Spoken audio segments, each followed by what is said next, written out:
Type of lease financing. Total 6 type के lease agreement होते हैं। सबसे first operating lease. Operating lease एक तरीके से सिंपल, आप किसी से रेंट पे प्रॉपर्टी लेते हो, वो ऑपरेटिंग लीज की तरह होता है। Right to use the assets is given by the lessor to the lessee. Lessor अपनी एसेट को यूज करने के लिए देता है लेसी को, और उसके बदले में वो उससे लीज चार्जेज चार्ज करता है। Ownership right of the assets remain with the laser.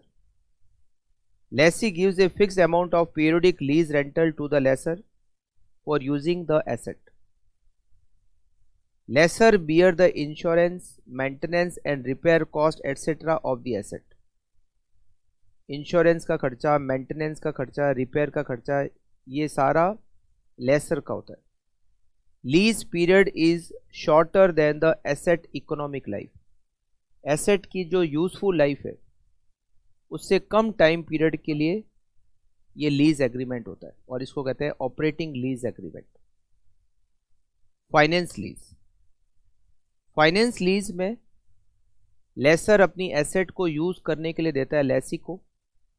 Ownership laser के पास रहती है, बट जो लीज का टाइम पीरियड होता है वो मोस्ट ऑफ द लाइफ, जो उसकी यूजफुल लाइफ एसेट्स की, उसको कवर करता है। जैसे मान लो एसेट की लाइफ 10 ईयर है और आपने 10 ईयर की लीज पे किसी को एसेट को दे दिया, तो इसमें लेसर का ऑब्जेक्टिव होता है एक तरीके से एसेट को फाइनेंस करना, और उस एसेट के फाइनेंस करने से उस एसेट की जो कॉस्ट है प्लस जो इंटरेस्ट है उतना पैसा लीज की तरह लेसी से चार्ज करना। Financial lease, it is an agreement that is to finance the use of assets for the major part of useful life of the asset. Lessee has the right to use the asset while lessor retain the legal title. Legal title lessor के पास रहता है। यहाँ पर Lesi beer करता है insurance की cost, maintenance की cost और other related expenses of asset. Lessor charge cost of asset and interest cost over the duration of the lease. Lease period cover almost full economic life of the asset. Operating lease short period के लिए होती है, financial lease long period के लिए होती है। Operating lease में lessor का purpose use of asset, lessee जो यूज ऑफ एसेट करता है उसके बदले में वो लीज अमाउंट चार्ज करता है।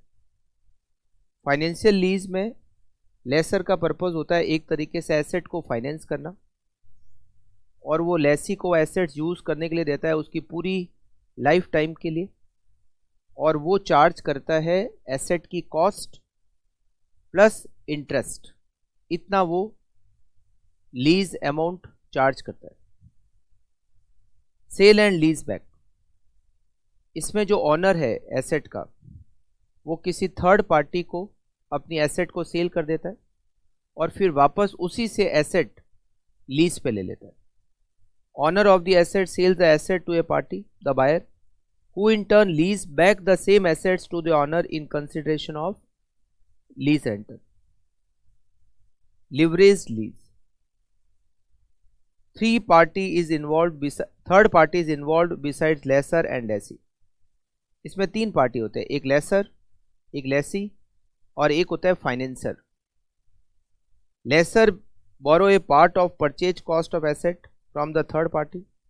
जो थर्ड पार्टी है जो कि फाइनेंसर है, लेसर उससे एसेट को खरीदने के लिए अमाउंट बोरो करता है, and asset so purchase is held as security against the loan. Lender is paid off from the lease rental directly by the lessee. Lessee जो लीज रेंटल पे करेगा वो डायरेक्टली लेंडर को पेमेंट करेगा, और बचा हुआ जो लीज अमाउंट है वो लेसर को पे करेगा। इट इज लिवरेज लीज जिसमें 3 पार्टी होती है। Sales aid lease. इसमें लेसर मैन्युफैक्चरर के प्रोडक्ट की मार्केटिंग का काम भी करता है, उसको लीज रेंट भी मिलता है और मार्केटिंग करने का कमीशन भी मिलता है। Close ended and open ended lease. Close ended lease में जैसे ही लीज का टाइम पीरियड खत्म होता है, एसेट्स लेसर को ट्रांसफर हो जाती है। The asset get transfer to the lessor at the end of the lease. मगर ओपन एंडेड लीज में लेसी को ऑप्शन होता है कि वो एसेट को परचेज कर सकता है eight the end of the lease, या तो रिटर्न करे या फिर एसेट्स को पहले से जो फिक्स की हुई प्राइस है उस पर एसेट को परचेज कर ले। ये होता है ओपन एंडेड लीज।